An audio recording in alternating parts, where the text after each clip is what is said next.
After 68 years of running through the hills, hunting and hiking and exploring the back roads of Oregon with my dad, I was skeptical about the existence of Bigfoot.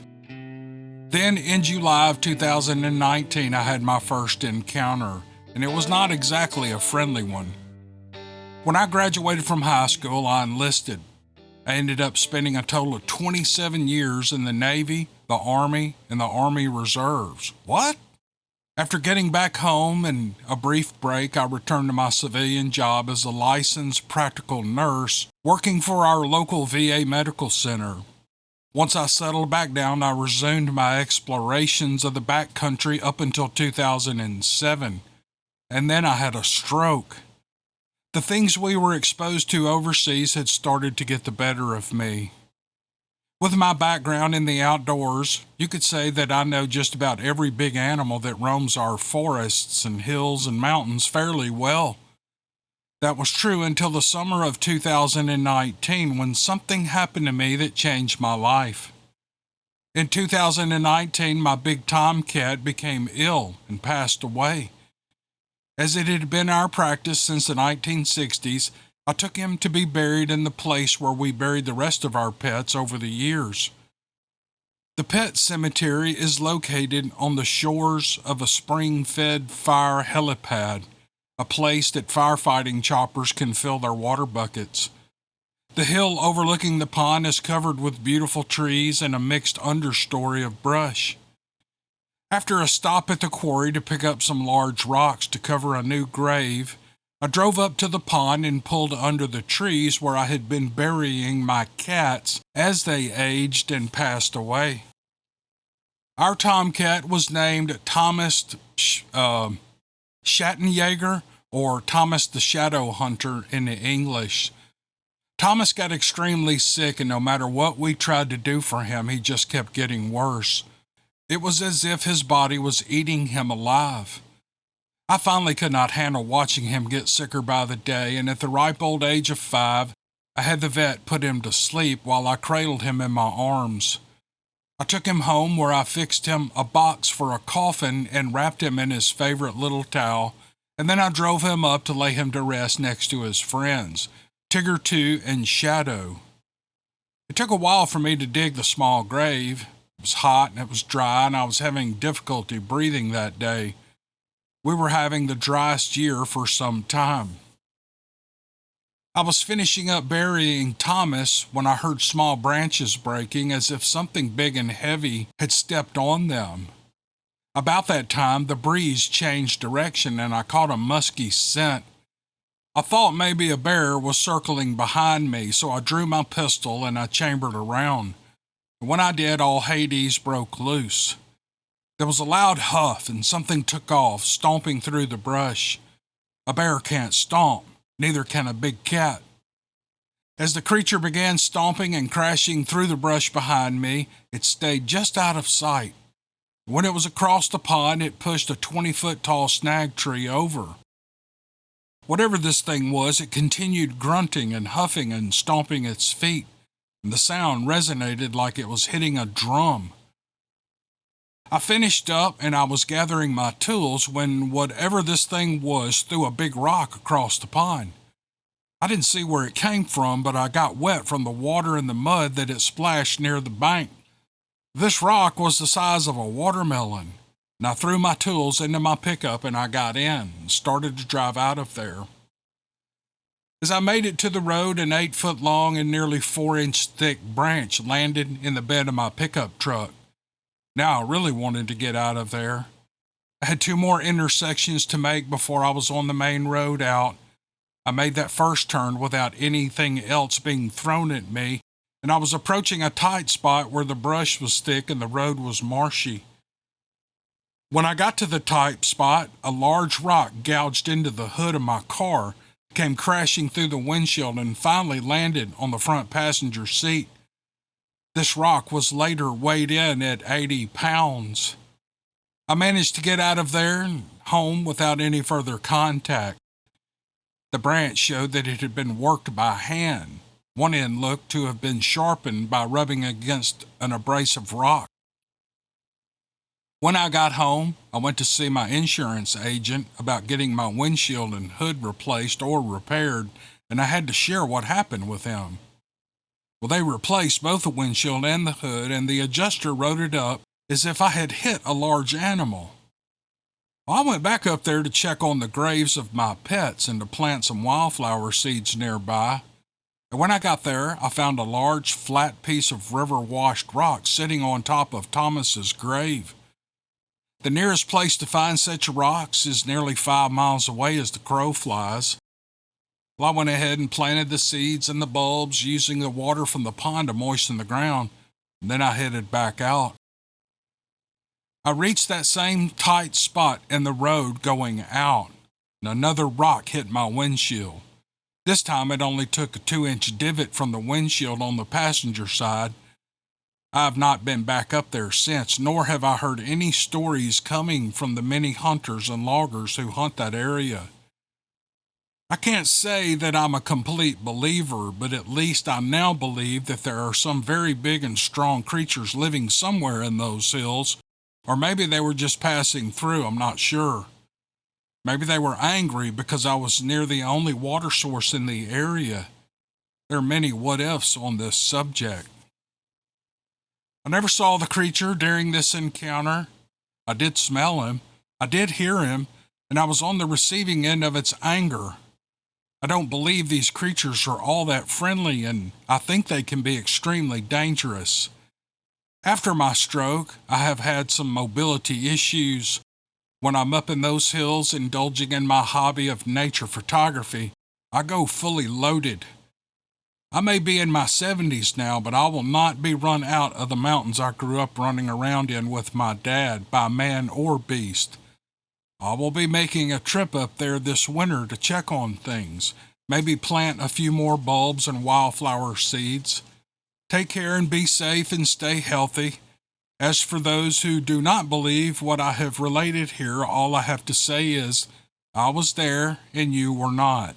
This is signed Shelley of the Pacific Northwest. Shelley, that's a great story. I really appreciate it. Spent a lot of time in the military, got out, had a stroke. And then you deal with a Bigfoot while you're burying a pet. Oh, man, it's terrible luck. Terrible luck, but I hope things are going good now. And I love your attitude at 70 when you say, you ain't being run out of those woods, no way. I agree with you. Appreciate you sending the story. Thanks. Hey, thanks for clicking on the video or the podcast and whatever app you're using. I really appreciate it. 2 quick announcements. One, I've got a friend of mine whose father passed away recently. The man was, I believe, in his late 70s, maybe early 80s. He had 2 border collies, 2 female border collies that are about 4 years old. His widow, his wife, who he left behind after death, she can't keep up with these dogs. He was able to keep up with them, and he loved border collies, and these are good dogs. I'm gonna try to put a picture of them in the video here so you can get an idea what they look like. But he's wanting to find a good home for these border collies. So if you are interested in a couple of free border collies, send me an email and I don't know, put border collies or collies in the subject line so it'll catch my eye, and I'll put you in touch with the owner's son who is trying to find a new home to get the responsibility of these dogs off of his mother. So that's the first thing I wanted to announce. Second is today is July 24, 2025. Tomorrow night I'm going to Gatlinburg. Saturday the 26th I will be at the Smoky Mountain Bigfoot Conference in Gatlinburg. I'll have a little booth there, and I'm supposed to speak at 1 o'clock. Not really speak, but kind of host a storytelling hour for people to stand up and give their own experiences. And I talked to the organizers. I don't know if they have anybody lined up or not. Probably don't, so we'll ask for hands. And if there no hands go up, which is likely to happen, I'm going to tell a couple of stories, I guess. I don't know. I'm not a real good public speaker at all, so I'll give it a whirl. I ain't scared to do it, but I'm just telling you ahead of time, I'm not very good at it. So if I stumble on my words or half of what I say makes no sense, just forgive me. Give me some grace on that. So if you can make it out to the Smoky Mountain Bigfoot Conference in Gatlinburg this Saturday, July 26th, I think it goes from 9 in the morning until 6 in the evening. Come on out. Love to see you. And my oldest son's coming with me. I don't have hardly anything to sell. I've got some really good books. I've got about 20 books that a friend had written and sent to me. Matter of fact, if I have to take up time in my hour on stage, I may read a couple of stories from his book. And I got stickers to give away. I think I've got some keychains left from the last time we went there. Anyway, the point of me going is not to sell you stuff and make money. But the Yeti brothers sent me some soap to sell because I know people enjoy the soap. Anyway, I'm just rambling on. I wanted to let you know I'm going to be there. And if you can be there, come on by. I'll tell you a story. We used to goose hunt up in western Kentucky and southern Illinois. And I goose hunted one year with a former governor of the state. Can't remember his name, but I know he was a governor. I didn't live in Kentucky at the time, so I didn't know who the governor was. But I met him, hunted with him, went back to western Kentucky 4 years later, walked in the clubhouse way before daylight, and that governor was there, and he walked right up to me and said, "Cam, how you doing, my friend?" Now, that's a politician. He didn't know me from Adam, but he remembered my name from 4 years ago from sitting in a duck blind with him for about 8 or 10 hours one day. That's amazing. You could tell me your name right now, and 15 seconds later, I forget it. I don't have that ability. I probably should develop it, but at 63 years old, it's getting kind of hopeless that I'm going to develop that ability. So anyway, the point is, if I've met you before and I don't remember your name, don't take offense to it. Just remind me. It'll jog my memory. But I'd love to see y'all out at the Smoky Mountain Bigfoot Conference this Saturday, July 26th. Pretty sure you can buy tickets online. Gatlinburg is a great place to go. So come for the weekend or come for just the day. Doesn't matter. All right, let's move on with the podcast. Thanks for indulging all those announcements. All right, here we go.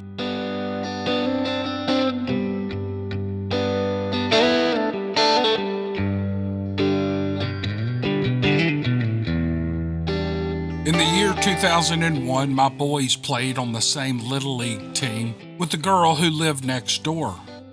They played for the Pirates. The coach of the Pirates was a wonderful man, along with his wife, who always provided snacks to the kids after the game. His dad was also involved with the team. He kept the score and kept the kids in line in the dugout. The mother of the little girl next door and I would always sit together on the bottom row of the bleachers. This particular May Day started out as usual. I got the kids off the bus, did their homework, and I met my neighbor at the bleachers for the game. We got ourselves situated in the stands when we noticed the coach's dad walking our way. He had his green windbreaker and his Pirates hat on, with his clipboard in his hand, looking like he was ready to get the game underway.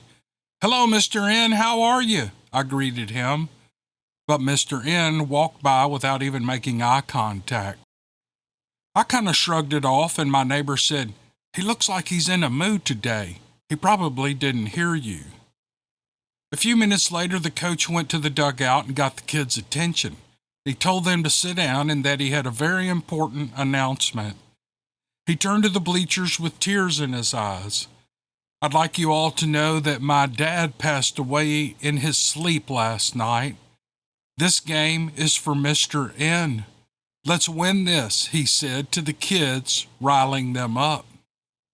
My neighbor and I stared at each other, both of us puzzled. "We did just see him, didn't we?" I asked her. She sat there with her eyes wide and her mouth hanging open. And when she could finally speak, she said, "Yes, we just saw him clear as day." Okay, well, that was a little ambiguous, or that's not the word. hard to figure out, whatever the word is for that. But I think I get it. It's a ghost story. It's one of those stories that just kind of makes you think. Very good. Thanks to the writer for sending it. My husband and I have had many dogs over the years, and we have loved all of them. In 2016, we got a husky German Shepherd puppy that was 33% wolf. And she was a wonderful puppy from the very first day. She was easy to housebreak and she was smart. She never met a person she didn't like. Her name was Luna. She would take walks up our road with my husband, Roger, and people would stop and talk to her and pet her. Roger taught her to get out of the road when a car was passing. She loved kids and she loved riding in a car, and sometimes we would take her to McDonald's to get her a hamburger. She would go outside each night. She and our other dog, Gypsy, they'd get out of the yard and run the hills from time to time. Eventually, we put a shock collar on them to keep them in the yard. They didn't get out much, but when they did, it was because the fence was down or their collar batteries needed changing. We were watching them one day and I saw Luna go through the fence. Gypsy couldn't figure out how to get through, so Luna reached through and grabbed her collar in her mouth and she pulled her through. One day my husband and I got food poisoning and we didn't know the fence was down. And when I was feeling a little better, I checked outside for our dogs and saw they had gotten out. We knew if Luna heard our vehicle, she would come running for a ride, so I drove around and searched, but I couldn't find her anywhere. After 3 days, Gypsy came running through the gate and ran under the porch, scared to death.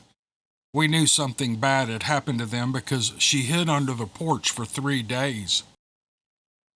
We kept waiting on Luna, but she never showed up. I put up signs in all the stores around us showing her picture and where she was lost. I posted her on 10 or more sites on the internet too and had several leads that unfortunately led nowhere. She was in heat when she disappeared. We were going to breed her one time before having her fixed, but we never got to. My husband thinks someone may have shot her. I think someone took her and dropped her far enough away that she couldn't find her way home. It's been 4 years now, and I still post once in a while, and I look everywhere on the off chance that I see her. It's terrible not knowing. I hope that if someone has her, they're good to her. She was such a loving dog, and we still miss her. We were her pack, and we knew that she loved us too. You can use my name if you want. Who knows, maybe someone will hear and respond, and we will finally know. And she signs Debbie Hankins. I'm trying to find if she says where they live. Nope, I don't see it. If you guys heard it in the story, then you know, but this is a tough thing to go through. Our dogs kind of run wild out in this area, but they stay close. We only have little dogs left. We used to have big dogs. Well, we have one big dog left. But my other 2 big dogs, they stuck around. There was really no other place for them to go to eat, so they just kind of stuck around. But man, if my lab or my little pit bull that have passed on now had gotten out and run away, I don't know. Anyway, I don't want to tell stories about me. I'm just kind of comparing the way I would feel to her. Let's quit talking about my dogs and concentrate on her dog. This is a horrible thing to go through, and you spend the rest of your life wondering where that dog went, what happened to it. And, sometimes we never know. Maybe she'll show up. Stranger things have happened with dogs. I hope they do. It's a good story. It's a good true story. No reason to doubt this, like some of the Bigfoot stories. But thank you, Debbie, for sending this. I really appreciate it, and I hope you find your dog. I have always believed in Bigfoot, but I also believe that it lived far away from me. Recent incidents have led me to think differently. I have a hunting camp 4 hours north of Toronto, and I've been going there for 40 years now, and I've been hunting there for 25. I've seen everything that the bush has to offer for game and tracks, or so I thought. Last fall, while moose hunting, my brothers and I were sitting on a large beaver pond close to our camp. We were hanging out, watching the sun go down, and we were just having a talk. When it was almost sundown, we heard a loud screaming roar. It lasted 10 seconds. 30 seconds later, it repeated. This happened for a full 10 minutes. We talked about what it could be, but none of us could explain it. Later, I found a scream online that sounded like it. It was a recording from northern Ontario in Sioux Lookout. In the spring of 2020, there's a trail in our camp that does a fun 4-mile loop. It was mostly muddy and swampy and full of tree litter from a long winter. There are no year-round homes in this area, only cabins and hunt camps. To ride this trail, we had to winch many trees off of it and sometimes cut them to do so. At the halfway point, we came across 2 sets of bipedal tracks that went for 15 yards in the melting snow. I joked and said they were Bigfoot tracks, but I couldn't get them out of my mind all day. By that night, I was obsessed. Why were the giant bipedal tracks that far back in the bush? Who would have climbed over all those trees in snowshoes? It ate me up all night, and by morning, I had to go back and see for myself. When my family and I found them the next day, I measured them against my own foot and found that they were nearly an inch longer than my size 11 hunting boots. The strides were unusually long, too. I was able to mimic the step, but only very awkwardly. At 3:30 a.m., strange things started happening. There was no wind, and the sky was cloudy, making for a dark, moonless night. To access the barbecue on our porch, you have to either scale the half wall 5 feet off the ground or come through the screen door. The barbecue moved, waking all of us up from a deep sleep. As we sat there listening, we heard it move again. We kept listening, and then everything went quiet. A couple of minutes later, it moved again. In the past, I've experienced when a bear messes with our barbecue and it will clumsily knock it over. We didn't have any guns with us this time of the year, but there was an LED night lamp on the table for nighttime emergencies, so I turned it on, but from my bed, it caused a reflection on the window and I couldn't see through. We were all freaked out from talking about Bigfoot before bed, and none of us was brave enough to leave our bunks to check it out. But we settled into the stillness again, and to my horror, my young son said that he saw a large man looking in the window. He said he must have a black hoodie on because all he could see was the large outline of its shape and the lighter color of its face. My son said he looked inside the cabin for a minute and then he walked out of view. Well, that couldn't be. There was no one for miles. A few minutes later, we heard scratching noises under the cabin.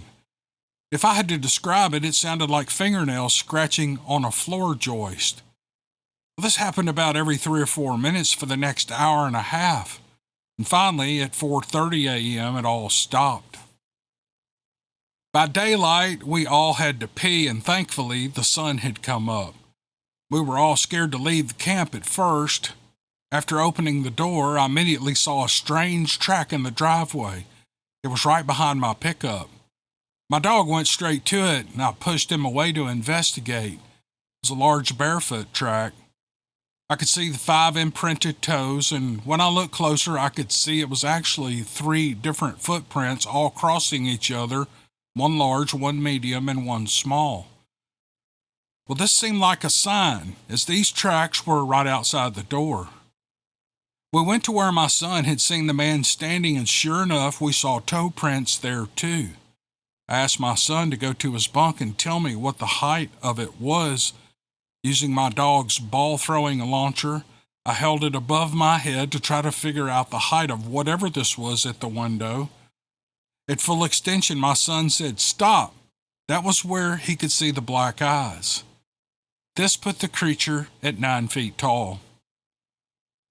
24 hours before, my wife was a non-believer.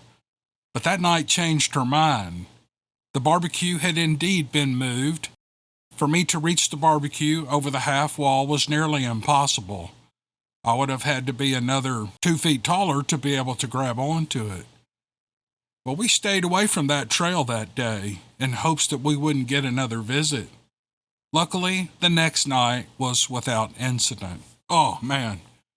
That's a scary night. The scariest part is that thing crawling under your cabin.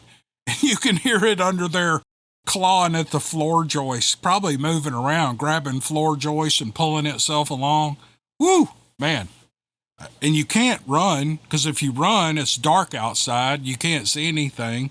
If there's something aggressive out there, it's going to catch you. So you just have to sit there and wait it out.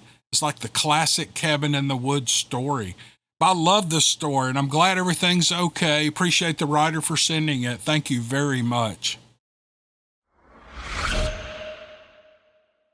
All right, here's another dog story. Hope you guys like this. This is a pretty encouraging story. The writer says, I was 18 years old. I was naive and inexperienced in the ways of the world.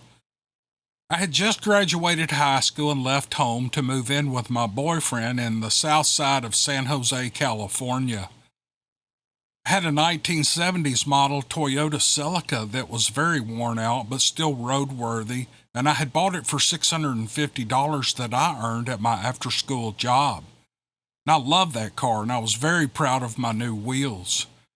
After I drove it for a few weeks, my ignition switch went out. But my greaser boyfriend had an old one laying around, so he wired it up, and it dangled down below the steering wheel. It worked, and my car was on the road again. My passenger side window was broken, and it didn't roll up, but it was summer, so I didn't care. Well, one Friday night, my boyfriend and our group of friends were partying in our studio apartment, and everyone had gotten pretty drunk but me. I wasn't much of a drinker even then, and that night I was fairly sober. I think it was around 1 a.m. The group decided that someone needed to go to the 7-Eleven for some munchies, so I volunteered because I was the only sober one in the group and I could drive. So off I went. I got into my car and I was fumbling with my awkward ignition switch to start the car when, to my surprise, a black, fluffy chow dog jumped into my car through my open passenger side window. I'd never seen this dog before in the neighborhood, but it was friendly and it let me pet it. I decided I wanted to get it out of my car because I was certainly not going to kidnap my neighbor's dog at 1 a.m. So I got out of the car and opened the door and tried to get it to exit. This dog refused. So I went so far as to grab it by its fluffy fur, it had no collar, and pull it out. This dog held its ground, digging in so hard that I finally gave up and decided that it was going to ride with me to the store. I went to the store and I went in and bought some snacks that my people had asked for. Everything was uneventful, and I left the store when a beat-up old car with 4 men in it pulled up next to me. The rough and dangerous-looking men got out of the car as I was getting into mine. 2 of them pulled out pistols and went into the store, and the other 2 came toward me, one on either side of my car. I realized that I was in terrible danger and frantically fumbling with my dangling ignition switch to get my car started so I could get out of there. The black chow dog on my passenger seat transformed into a savage beast in an instant. He jumped from side to side of my front seat, barking and growling so fiercely that the men leapt away from my open windows. I was able to get the car started, and I peeled out of there as fast as I could. I was shaking when I got home, but I hugged that dog because I knew it really was an angel that had just saved me. I ran inside and I grabbed it some meat scraps and I gave him a meal. And he still refused to leave my car, so I just let him stay in there. I thought he would jump out the open window when he was ready. In the morning, he was gone. I looked for him in the neighborhood, but I never saw that dog again. I didn't own a dog at that time, but one showed up just in time to protect me anyway from a horrible fate. God works in mysterious ways, and it's no mistake that that dog and God are the same word spelled differently. I'm now 51 years old, and I have 4 dogs, and I have lots of other stories about the importance of dogs. I love your podcast, and I have seen a Bigfoot, so I am a knower. My encounter was not very dramatic, so I haven't bothered to share it, but I did see a Bigfoot in broad daylight picking berries in the woods. I thought it was a hippie because I live in Humboldt County, but I soon realized it was way too hairy even for most unkempt hippies. Thanks for telling our stories. I really enjoy your channel. Oh, that was a great dog story and a little Bigfoot encounter thrown in for good measure. But dogs will do that. First, I would say that was an angel dog. When those dogs come along and they just help you out of the middle of nowhere, then they just vanish. I have no doubt God sends those dogs to help us every once in a while. And sometimes they just stick around. Sometimes they stay, but sometimes he sends them to other places and other people to help. That's what I think. Who knows what the truth is, but this was a great dog story.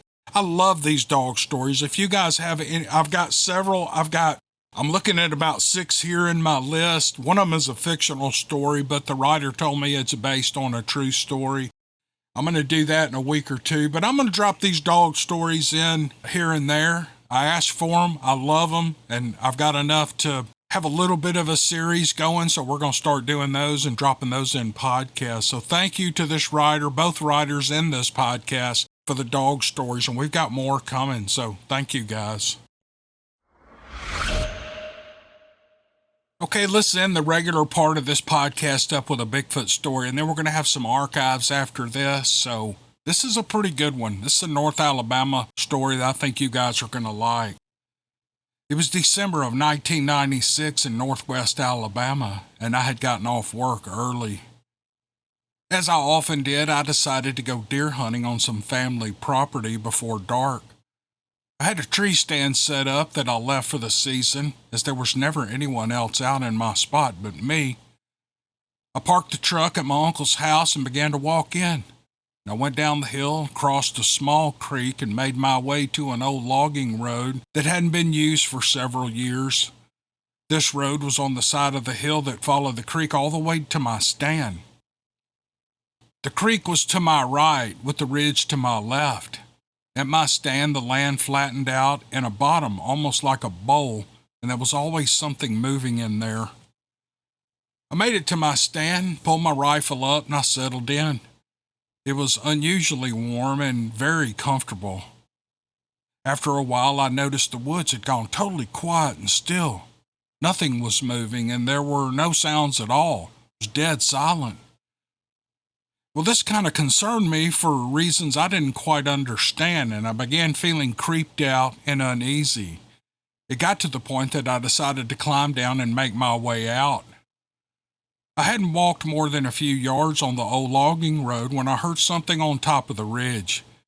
It was somebody or something walking with heavy footsteps, but much louder than mine. When I stopped to see what it was, it stopped too. I couldn't see it, so I kept walking slower than before. I made sure to make as little noise as possible, still looking at the ridge. Once again, I heard the footsteps. I could plainly tell that this thing was walking on 2 feet, and it wasn't trying to be quiet about it. It was trying to match my steps. There were a few trees and hardly any brush or bushes on the hillside and the ridge, and I should have been able to see something, but it was empty. It was just me and the trees. I walked and I stopped again and again, and each time the creature stopped when I stopped and walked when I walked. I have been in the woods all my life, and I knew nothing that would do this. I wasn't scared yet, but it was more than strange. I began to notice that the steps were slowly coming off the ridge toward me, and by the time I got to where I could see my uncle's house through the woods, this thing felt like it was no more than 15 yards away, but I still couldn't see it. Once again, I stopped, but this time I heard something else down the hill to my left, splashing as it crossed the creek, and it came toward me as well. Now I was scared. I had something coming at me from 2 directions, so I raised my .270 and I pointed at the noise. Out of nowhere, my uncle's dog jumped out onto the road in front of me, wagging his tail. He had come out to meet me, as he often did. When he got closer to me, he froze. His ears went up and his hair bristled. He gave one small growl and then turned and ran like crazy back to the house. Before I had time to register what had just happened, whatever had paced me out of the woods began to scream. And when I say scream, I mean it was the loudest, most ungodly scream I had ever heard. I could feel it vibrating in my chest almost to the point that it made me sick, and I couldn't move. I was staring at the spot where it seemed to be coming from, still unable to see anything but the trees. And the scream went on and on, longer than should have been possible. After what seemed to be an eternity, I finally got my feet moving, one foot and then the next, still looking at where this thing should have been, and scared to the point that I had never been. And I started walking, wanting nothing more than to be out of there. I finally made it to the creek, and I crossed it with this thing screaming at me all the way. When I got to the other side of the water, everything stopped. I got home and I called one of my buddies and I told him what had happened. Well, he just laughed and he said that I had been followed out by a coyote. The other person I told laughed at me too. I know what happened though, and I know that whatever it was, I should have been able to see it. I should have been able to see something, at least some kind of movement. I've heard other people say that they wish they could see a Sasquatch or a dog man. I'm here to tell you to be careful what you wish for. Whatever it was, I'm glad I didn't see it. And going by what I heard and felt, I know it was something that I didn't want to get a look at. I had hunted those woods for years before this happened and never had anything out of the ordinary happen to me. It used to be my favorite place to hunt. Most of the time, while out there, I would just sit there and watch deer and squirrels and occasionally a turkey or a bobcat. I wasn't really there to take anything, just to watch and in some way just be a part of nature. It was my escape. But after that warm December day, I never went back out there alone. I don't tell my story to get people to believe me, believe it or not. It doesn't matter to me. I know what happened. I know what happened to me. That's one of the best stories I've read in a long time. This guy had a real experience. People don't make these kind of stories up. If he'd have made it up, he'd have said he saw it, but he never saw anything, and it was just like it was right there. It just blows my mind. Some of the things these Bigfoots can do to people, but it was a great story. Thanks to my neighbor from Alabama for sending it to me. I really appreciate it. I've got, I think, 3, maybe 4 archive stories that I've done in the past 6 years. These are probably 5 or 6 years old that newer people have not heard, so that's what you're going to hear next. All right, here we go. Please accept the following account. It is true and has turned me from a disinterested skeptic into a thoroughly attentive fence sitter. All right, here we go. That's what he writes. All right, here we go. Let me preface my story by saying that although I grew up in a suburb of Raleigh, North Carolina, I've always been a country boy at heart. My paternal grandparents had a farm in central North Carolina, and when I wasn't there, I wanted to be. There were rolling hills, creeks, and milo fields, separated by tracts of hardwoods teeming with squirrels, rabbits, and quail. Some of the happiest times of my life were spent on this farm, roaming the woods, camping, hunting, and fishing. For a young boy who craved adventure, it was paradise. I would disappear into the woods for days. Back then, it simply wasn't a big deal for a young boy to go off camping by himself as long as his parents had a general idea as to where he would be and when he would get back. Looking back, I was probably safer in the woods on my grandfather's farm than just about anywhere else. There are no dangerous animals in this part of the state, and the only things that caused me concern were ticks, chiggers, and the occasional copperhead. When I wasn't playing Daniel Boone on the farm, I would often go on trips with my Boy Scout troop in the nearby Eerily. He spelled it out phonetically for me. Eerily, and see, I pronounced it wrong. In the nearby Eerily National Forest. If you aren't familiar with it, this national forest is about 51,000 acres, with most of it in Montgomery County. I've hiked a considerable amount of this forest, sometimes willingly and sometimes begrudgingly due to a directionally challenged assistant scoutmaster who we nicknamed Lost Again Lewis. Oh, that's so funny. His shortcuts could turn a 5-mile day hike into a 20-mile overnight hike. I mention all this simply to establish that from an early age I would regularly spend time in the woods. I'm familiar with the local animals and I don't spook easily. Unfortunately, when relating a story such as this, you feel obligated to qualify yourself in order to preemptively silence some of the questions from armchair cynics. I've never really understood why, but to me, a lot of the Uwharrie National Forest has a foreboding feel. There are places that even on a sunny day in winter, when all the leaves have fallen, seem unnaturally dark and sinister. Several books written by local folklorist Fred Morgan support this observation and contain many accounts of disconcerting and often violent events that have occurred in the area. In early March of 2012, I had a little time off and I decided to load up my old Land Rover and head out for a remote camping spot in the northwest Uwharries. I've always preferred to hike, hunt, and fish and camp alone. To me, the solitude is cathartic. To my delight, the campground I chose was completely deserted. There was a host site that contained an older travel trailer, but its condition indicated that it was abandoned.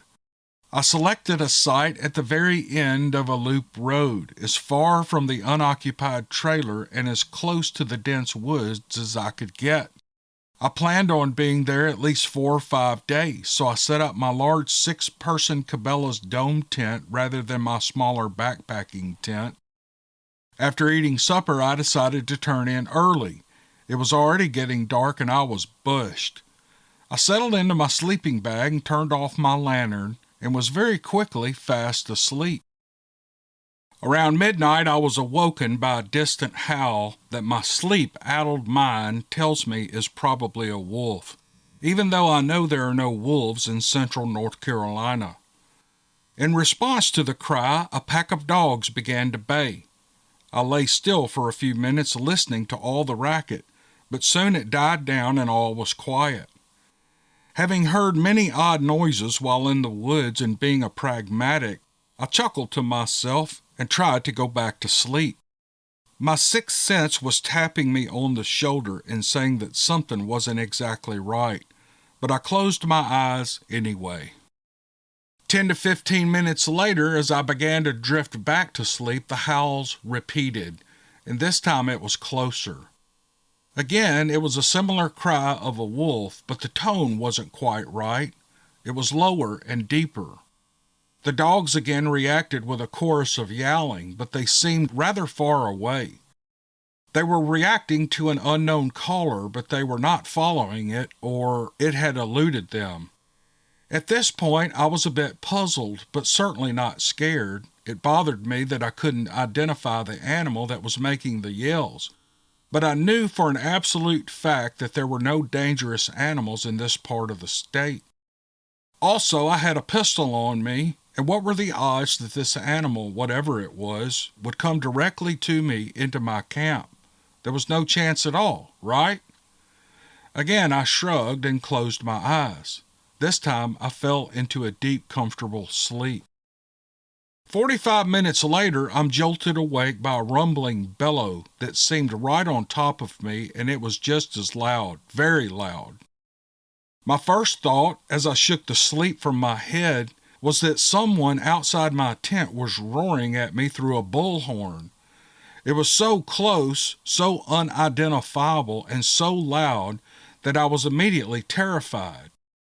Even more disturbingly, as the scream slowly died out, it was replaced by heavy breathing and bipedal footsteps in the leaf litter heading towards my tent.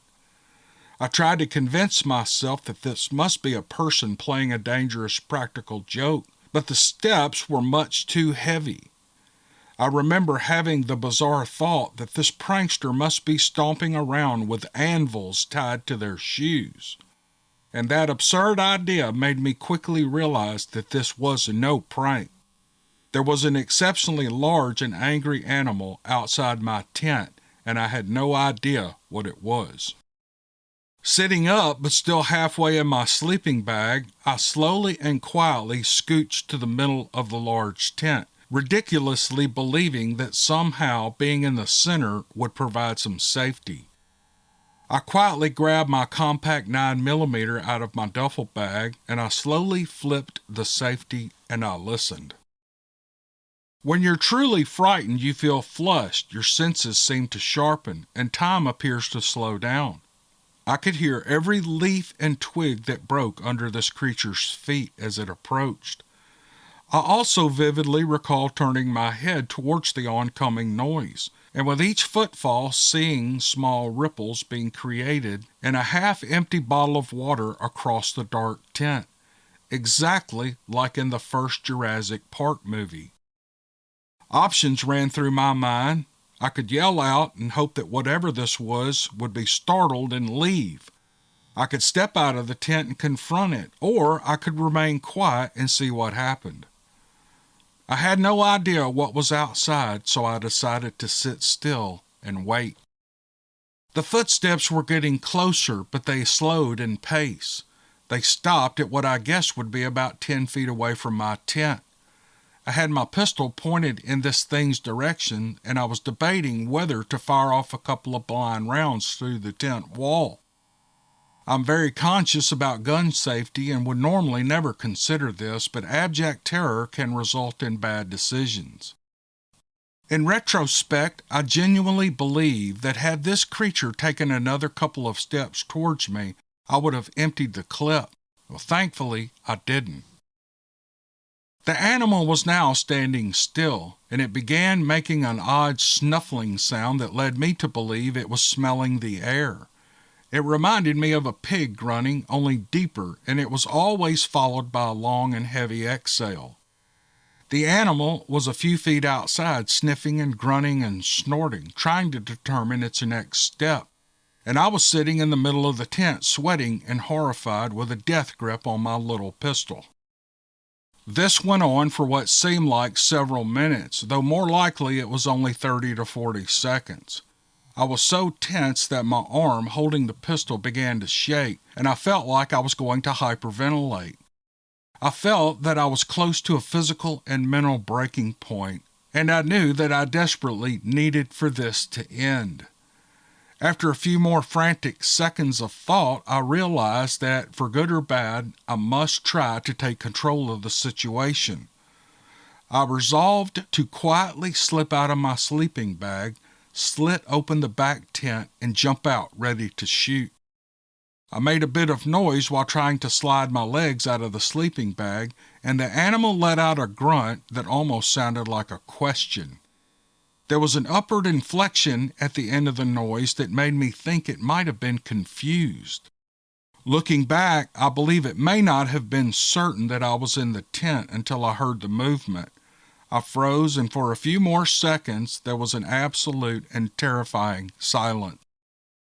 Then there was a deep and what I imagined to be a derisive grunt. It sounded like a bull snorting, but seemed to have an almost cynical tone. It then began to stomp off in the direction from which it came, grunting loudly with every step. As this thing trudged off, I heard a loud cracking sound as if a large tree branch was being broken, and then another deafening roar, the sound of something being dragged in the leaves, and heavy footsteps continued to move away. I stayed perfectly quiet until I couldn't hear it any longer, and then I took a deep breath to relieve some of the stress in my body. I was still on alert, but slowly beginning to relax a little. After a few more minutes of silence, I decided that the animal was probably gone, but there was no way that I was going to spend the rest of the night in that flimsy nylon tent. I grabbed my car keys and stealthily unzipped the tent and crept to my vehicle. My pistol was still in my hand. I would drive to the closest town, find a well-lit parking lot, and sleep in my car. Tomorrow, I would go back to collect my gear. So I fired up my Rover and turned on the headlights, and to my horror, there was a large tree limb about 10 feet in front of the truck, blocking my exit. It was big enough that I don't think I could drive over it without doing some significant damage to my vehicle, but it was not so large that I couldn't drag it partially out of the way and drive around it. I decided, however, that I wasn't going to get out of my car until daylight. I turned off the lights, I lowered my seat all the way back, I rolled my window down about a half inch so I could hear, and I turned off the ignition. The rest of the night is a blur to me now. I didn't go back to sleep, but there were times that I wasn't completely awake either. I would start to nod off, but my mind would not allow it. Thankfully, nothing else happened, and at first light, I was able to break camp and move the tree branch enough to get my vehicle out. When I returned home, my wife immediately asked, "Why are you back so soon?" I didn't want to lie, but I simply couldn't figure out a way to explain what had happened without sounding like a lunatic. So I just made up a story about not realizing that there was no cell service, and I didn't feel comfortable being out of touch with her for 4 or 5 days. Again, before this incident, I had no real interest in cryptids. However, I immediately began reading everything I could on them, focusing on reports from the eerily region. To my great surprise, I found several accounts from this area, including a rather famous one.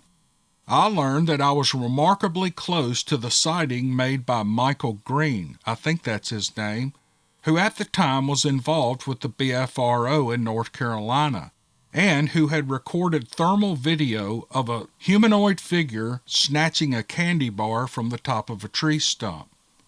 At a family gathering not long afterwards, my maternal grandmother, who grew up just outside the northwest boundary of the forest, became upset when she was told I had been camping there alone. She said that I shouldn't go there by myself and it was too dangerous. Well, when I asked her why, she wouldn't give me a straight answer. She would simply repeat, "Just don't go there alone. You should not go there alone." I'm still not convinced that I had an encounter with the hairy linebacker, but I don't know what animal walks on 2 feet and causes the ground to vibrate, roars louder than a lion, and breaks tree limbs. If you can come up with one, please let me know. However, I didn't actually see anything, and the more practical side of me believes that there must be a rational explanation. If it was a Bigfoot, then I'm glad I didn't see it. And I'm very happy not having a close-up image of that ugly mug in my head. The event alarmed me enough that I didn't go into the woods for a while, but I couldn't stay away for long. I gave away my tents, I bought some larger guns, and eventually I purchased a small travel trailer. When I'm out overnight now, I sleep like a baby. Maybe it's a false sense of security, but it works for me. My name is Jerry, and I've always been fascinated with the subject of Bigfoot, ever since I saw The Legend of Boggy Creek in the theater when I was a boy. This story is not mine, but was told to me 12 years ago. I thought it might push the thought button on your other listeners as it did me. The man who told me the story had me absolutely convinced it was true by the way he recalled the event as if he was reliving it. My wife and I started shooting pool in a league, playing 8-ball. It's the thing we like to do together. The rest of my hobbies are hunting and fishing related, and she doesn't care for those things. I started practicing regularly with a guy named Carl. He was an introvert, but after a while our friendship grew. We had a lot to talk about with our shared interest in outdoor adventures. As we were playing pool one night, Carl said he wanted to tell me a story, but didn't want me to think less of him for what the story was about. After I assured him I wouldn't judge him, he proceeded to ask me if I believed in Bigfoot or the skunk ape. I told him of my curiosity about the subject, and that seemed to relax him a bit. He told me how he grew up in South Dade County, Florida, and that his parents lived on a few acres that butted right up against the Everglades National Wildlife Refuge. His story took place in the early 1970s, which in those days was serious country living. He explained how he and his friends always played in the swamp, doing what boys do. One day he ventured back into the refuge on his own, further than he normally would have gone. He had walked by the fire breaks that provided the only decent paths through the thick growth. He thought he had gone a mile or so into the woods. He was taking his time along the way, looking for deer signs and keeping an eye out for snakes. He was a long way from home, being 10 years old. He stopped to eat a sandwich that he had brought. He was sitting in the break and had eaten half of it when he heard a noise to his left. He turned to look, and there in the fire break about 50 feet away was a creature crouched down watching him. He locked eyes with it, and he sat there frozen in place as it gazed back, teetering its head left and right. It made no aggressive actions in any way. It appeared to simply be observing what he was doing. Carl began to take notice of just how large this thing was. It had broad shoulders and long, muscular arms covered in matted, dark, reddish-brown hair. The face was human-like with a flat nose and wide, thick lips. The facial hair was thin and formed what he said looked like a scraggly beard and a mustache. It was making inquisitive facial gestures that made Carl begin to think, what if this thing charges me? Knowing there was no way to defend himself from such a beast, he thought he had to get up and get out of there as fast as he could. Just as he had thought, the creature stood, as if reading his mind. It was huge, especially to a young boy, at least 7 to 8 feet tall, he said. This convinced him that he must get out of there now. He jumped up and started sprinting as fast as he could back the way home.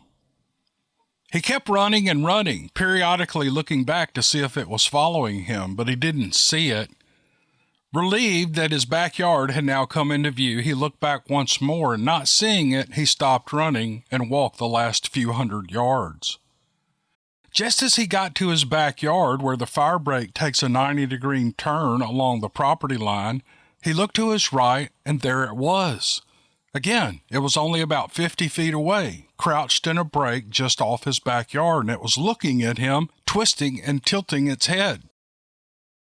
Before he didn't smell it, but now the wind carried its skunky odor in his direction. He thought it had a satisfied look on its face and realized this thing was just playing with him. His fear left and he smiled. It seemed to smile back, and they stared at each other for about a minute before it stood up and walked back into the thicket. It disappeared immediately, leaving him wanting to see it more. He figured this thing must have been watching him play in his yard on a regular basis. He'd smelled that skunky odor before on several occasions. Not too long after that, his father moved the family to Central Florida for work reasons. He had gone back into the swamp a few times before they left, hoping to see the creature again, but he never did.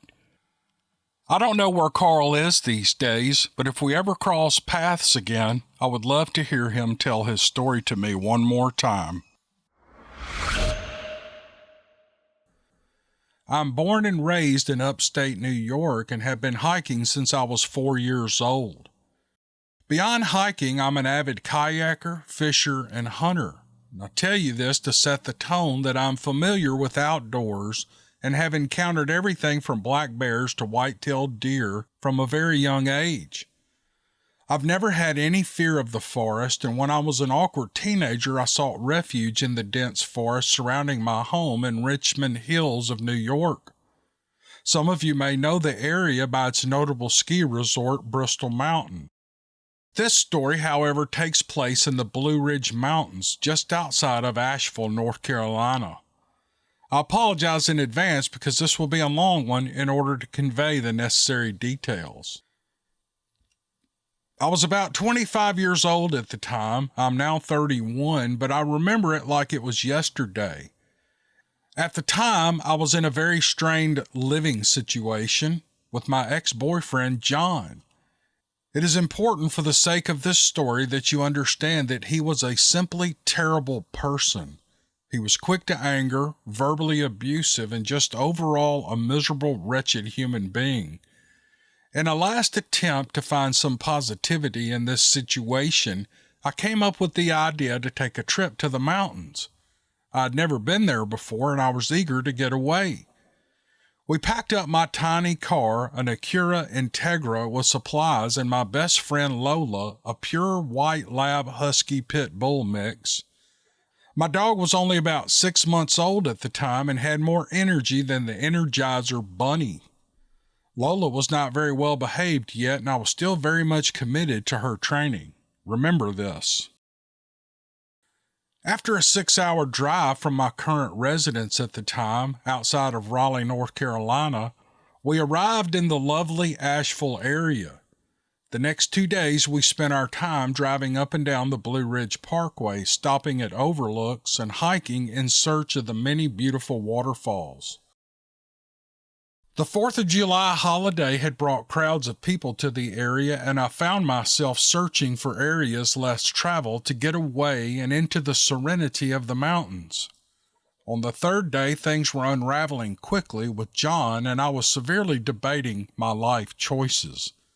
I told John I had found a place named Graveyard Falls, and I was going whether he liked it or not.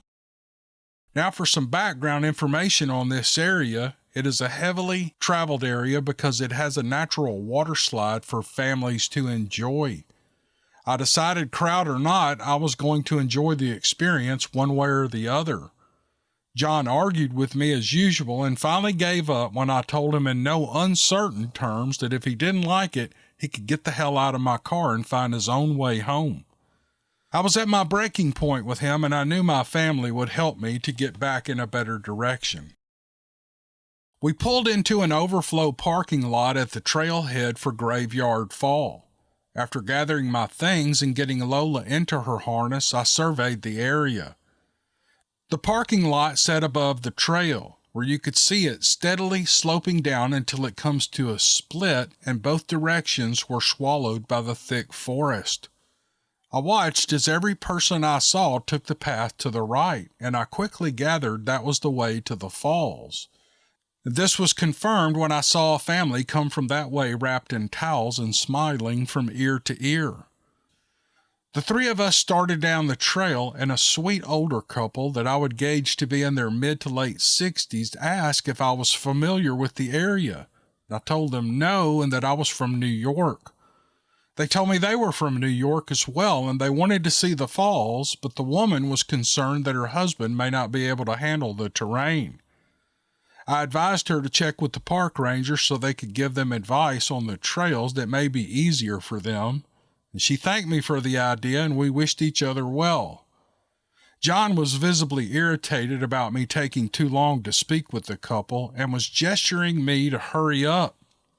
I jogged a few paces to catch up with him and Lola. He growled at me that he wanted to smoke some marijuana before we embarked upon the crowded trail. Well, I was not opposed to the idea and have been a habitual user of marijuana for many years. I gestured for him to take the trail to the left, and it was surprisingly empty for the amount of people that were there. We followed the trail for about 15 to 20 minutes before we came to a point where it looked like another trail was carved out. This trail sloped down about 65 degrees. For some reason, I was drawn to this area, and without a word, I started down. I had my dog's leash in my hand at this point and decided that we were far enough away from people to let her off the leash and do some training exercises. John was far behind me as he was not in as good a shape as I was.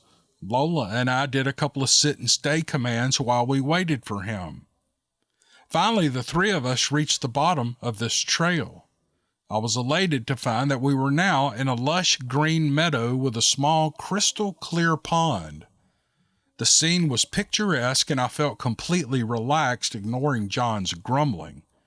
He started to roll a blunt or a marijuana cigar, as you might call it.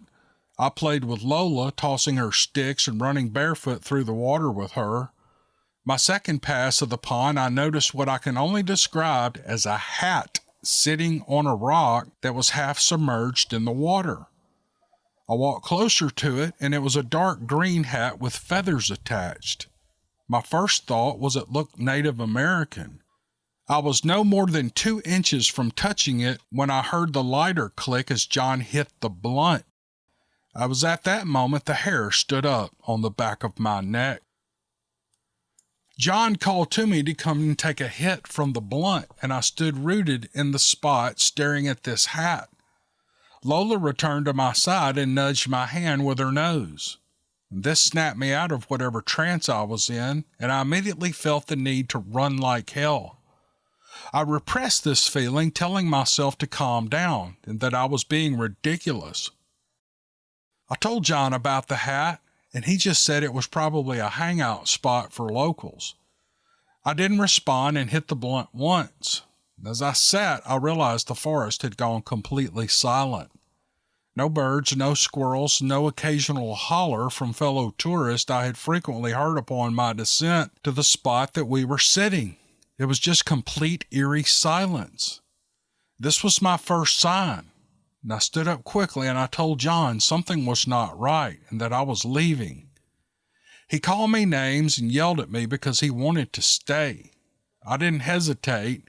Within a minute, I stuffed my feet back in my shoes, I called Lola, and I started climbing the hill. John was still sitting there smoking when I looked back for one last glance at this gorgeous meadow. He swore at me and he didn't move a muscle. I quickly moved up towards the more difficult part of the climb, and that's when I heard it. Something was following me. As this realization set in, I stumbled over Lola, who was pressed against my leg. Normally, she is running around and pushing her boundaries, but she wasn't now. She had her tail pinned between her legs, and she looked terrified. I clipped the leash onto her, and I slowed my pace. I was not going to flee and make myself look like prey. That was my first thought. My second thought was maybe it's just some a-hole trying to scare me. I started and stopped in a different pattern, and whatever this was mimicked every step I took. I started walking again at a brisk pace and looking all around me. I couldn't see anything but forest, and I started trying to piece this together in my mind. First off, this thing was on 2 feet. There was no doubt in my mind about that. And second, this thing was big. Not only could I hear limbs breaking like they were nothing, but I could feel the ground shaking beneath me. It was like when you're near a train track and you feel the earth vibrating as the train passes. To this day, I do not know why I did this, but as I'm cycling through my brain about what this could possibly be, I stopped. I felt Lola tug at her lead as she tried to pull me ahead, and I tightened my grip, and that's when I felt hot breath hit me directly in the face. I froze and stared into the trees, and they were so thick I couldn't see anything except intertwined branches. I felt it exhale again, and this time I registered the smell. It was an earthy and rotten odor, like when you leave your worms in direct sunlight on a hot day after a long day of fishing. I didn't throw up, but I'm not sure how.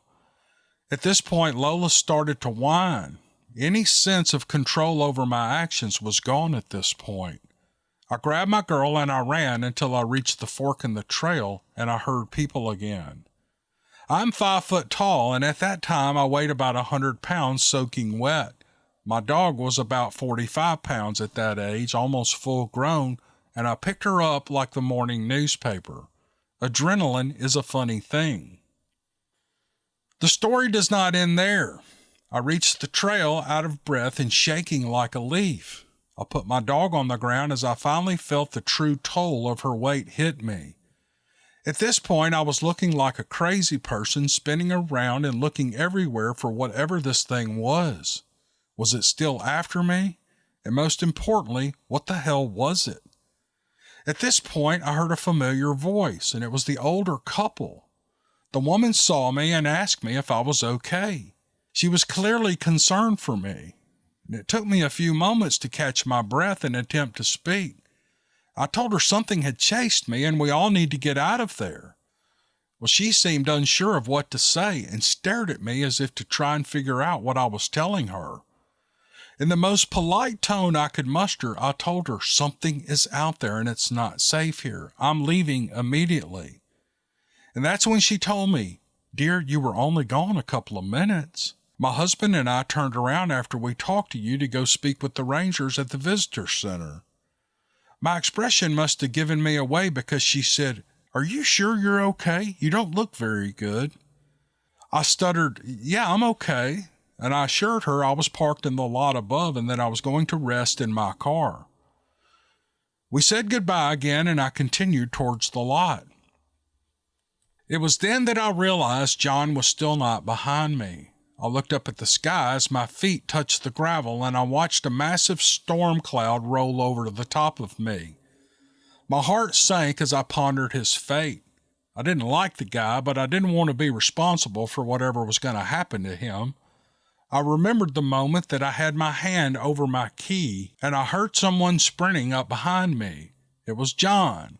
He looked white as a ghost and did not say a single word. He just pointed to the car. I nodded my head and a rush of relief hit me as I opened the doors of the car and moved the seat to put Lola in. The minute I closed my driver's side door, it began to pour. A true mountain thunderstorm raged and I didn't even bother to try and drive away. We just sat there in silence and we never spoke of any of this ever again. And that's the end of the story. That is so freaky. It's like a Twilight Zone type of, she smelled the breath. It's like this thing was right in front of her, breathing on her. She could smell the breath. She could feel it, the heat from the lungs. But at the end of her email, she has several bullet points here, and I'm going to read those to you because I think these are interesting to the topic. She says I don't have to read them. It doesn't matter to her, but I'm going to go ahead and read them. Bullet point 1, the trail I took was without a doubt about a quarter mile from where I saw that man and woman. There's no way I was only gone a few minutes. I walked to the trailhead plus down the hill and hung out for a bit at the pond. The couple was close enough to the parking lot that you could see where the overhang was to the parking lot. They should have been long gone, even with mobility issues. Where did that time go? Here's bullet point 2. John could not have been the one following me. He could not have made the ground move, had that kind of lung capacity, and the timing and how fast he was running made no sense. Number 3, my dog has never done anything like that. I still hike with her weekly, and to this day I've never seen her do any of this. Not to mention, if it was John, she would not be afraid. Number four, I've heard a sizable deer snort, and this breathing made that seem like a kitten yawning. Number 5, what happened to the person with that hat? How old was it really? Number 6, most of all, there are no creatures in the woods that exhibit this behavior. I'm a small girl with a smaller to medium-sized dog. If it wanted us, we were bacon and eggs for this thing. Animals do not pace you out. That was 6. Number 7, I was never thinking Bigfoot because honestly, it never crossed my mind. In fact, I used to tell my dad he was nuts because he believed the Patterson-Gimlin film was real. I've lost count here. I think this is 8. The storm that rolled in so quickly reminded me of Missing 411. And the last note is, which I think is 10. Obviously, I can't count. Lastly, I just want to say I never saw it, and I'll never claim to, but it started me on a mission to find out what it was, and between you and Wes at Sasquatch Chronicles, I have found my answer.